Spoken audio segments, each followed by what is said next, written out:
E apesar de toda essa turbulência, altas de juros nos Estados Unidos, a China enfraquecida, a gente tem visto uma entrada muito grande de investidor estrangeiro na nossa bolsa, né, na B3. Eu queria entender o que explica esse montante tão grande e se esse movimento ele deve continuar. Olha, a gente entende que sim, ele deve continuar. E o principal, acho que tem dois motivos aqui, tá? Por que ele aconteceu até agora, né?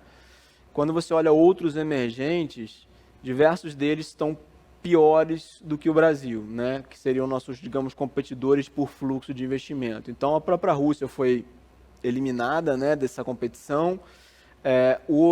A parte do leste europeu, que você tinha diversos investimentos ali, Polônia, Hungria, que também captavam uma parte desse fluxo. Hoje você tem uma apreensão maior, porque você não sabe se eles vão ser dragados por essa guerra também, se vai haver um espalhamento da guerra, então tem uma preocupação gigante. A China tem restringido a entrada de investimento estrangeiro na economia, né? Então também gera uma dificuldade ali. A Turquia, que alguns anos atrás era um competidor importante do Brasil, está com um governo autoritário que tem feito diversas medidas de restrição de fluxo também e políticas econômicas bastante heterodoxas, com intervenção no Banco Central, mudança de ministro e tudo mais. Então, atrapalha e amedronta o investidor estrangeiro.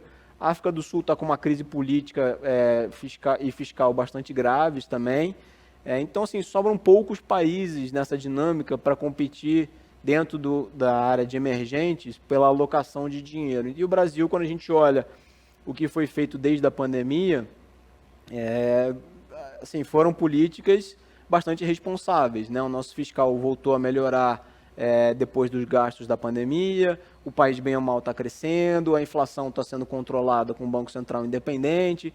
Então, nesse ambiente, o investidor estrangeiro se sente confortável de colocar o dinheiro. Ele tinha uma dúvida, que era a eleição, né? E aí agora a eleição ela está definida, tinha-se uma preocupação menos com o resultado da eleição entre Lula e Bolsonaro, porque o investidor estrangeiro ele entende que ele conhece os dois já investi no Brasil quando era governo Lula e já investi quando é governo Bolsonaro.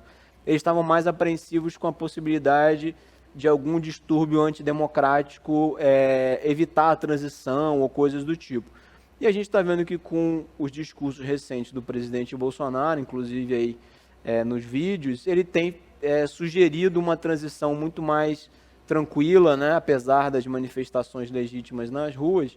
E a gente está entendendo que já tem um grupo de transição montado, trabalhando, efetivo e tudo mais. Então, esse risco diminuindo também, e essa transição evoluindo, e a perspectiva de um novo governo ficando cada vez mais clara, o investidor estrangeiro se sente mais à vontade de fazer os investimentos. Então, nesse sentido, é por isso que a gente entende que vai continuar vindo fluxo, sim, para o Brasil, tá?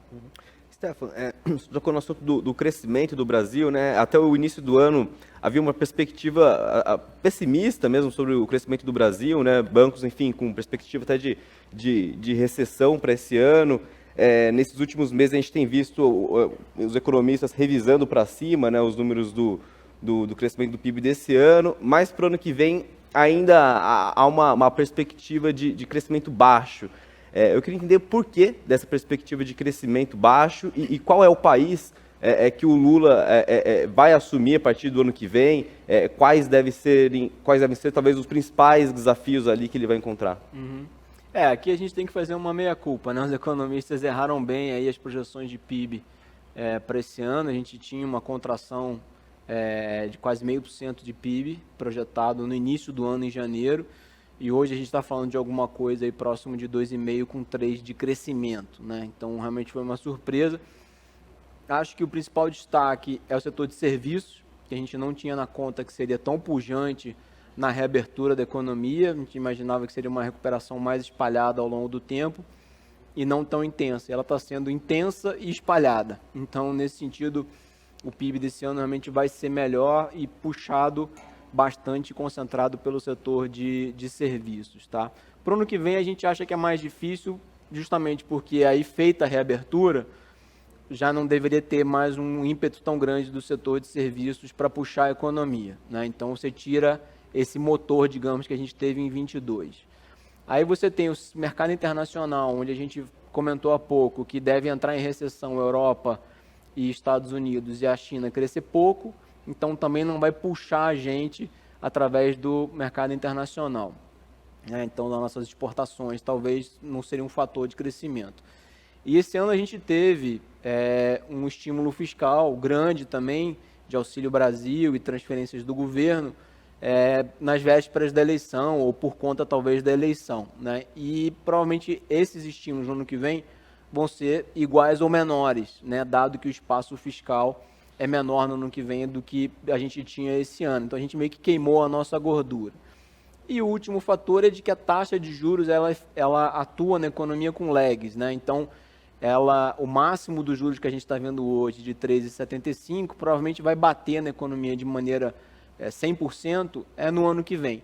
Então, por isso que a gente vê que é mais difícil crescer no ano que vem com tantos ventos contra ou com tantas dificuldades de expansão. Então, a gente prevê para o ano que vem um crescimento de 0,9%, a gente está até acima do consenso do Focus, que está em 0,5%, justamente por conta de todos esses eventos e ventos contrários que provavelmente vão frear o nosso crescimento a partir do ano que vem. Um fator que poderia ajudar, no nosso sentido, na nossa interpretação, é que no segundo semestre o Banco Central pode começar a reduzir os juros.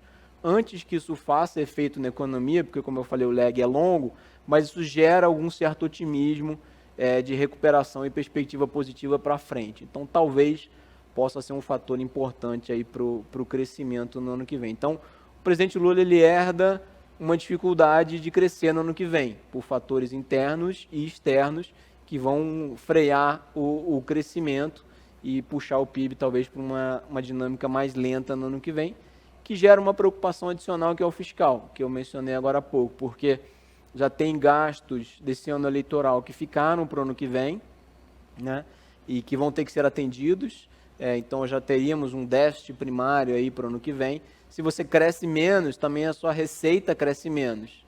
Então, provavelmente, o efeito que você vai ter no ano que vem é de menos receita com mais gasto, né? Então, não dá para fazer uma política expansionista muito ampla. Então, nesse sentido, é importante que o novo governo tenha cuidado com essa parte das contas fiscais, porque vai ser um risco importante que pode afetar preços de ativos, como taxa de câmbio, taxa de juros, entre outros, né? Então, é um desafio complicado, porque é um nível de dívida pública entre os outros países emergentes com o mesmo rating que a gente, o nosso é o mais alto de todos, e numa dinâmica de crescimento mais fraca.